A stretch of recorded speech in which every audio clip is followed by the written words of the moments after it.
আপনাকে কি করে ভালো না বাসি ইয়া রাসূলুল্লাহ।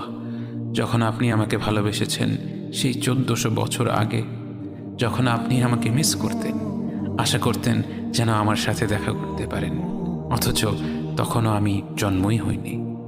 সেদিন সাহাবীরা আপনার চোখে পানি দেখে বলল, ইয়া রাসূলুল্লাহ, আপনি কাঁদছেন কেন?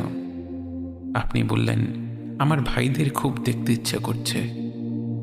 সাহাবীরা বললেন, আমরা কি আপনার ভাই নই ইয়া রাসূলুল্লাহ? আপনি বললেন, না, তোমরা আমার সাহাবী। আমার ভাই হলো তারা যারা আমার পরে আসবে এবং আমাকে কখনো না দেখেও তারা আমাকে বিশ্বাস করবে।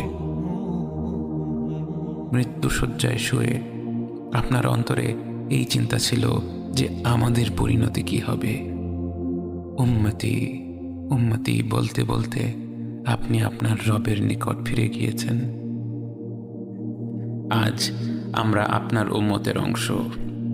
বিশ্বজুড়ে আপাত দৃষ্টিতে আমরা হচ্ছি সবচেয়ে অপদস্থ, নিরুপায়, পরাজিত, লাঞ্ছিত, অথচ বাস্তবে আপনার উম্মতের অংশ হওয়া যে গোটা বিশ্বের সব সম্পদ পাওয়ার চেয়েও মূল্যবান ব্যাপার।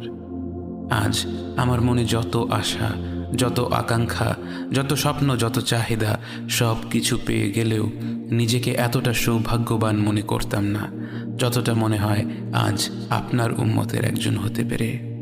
কাল হাসরের ময়দানে যখন গোটা মানব জাতি এক নবী থেকে আর এক নবীর কাছে ছুটে যাবে, আল্লাহ যেন বিচার প্রক্রিয়া শুরু করেন এবং প্রতিটি নবী নাফসি নাফসি বলে মানুষকে ফিরিয়ে দিবে।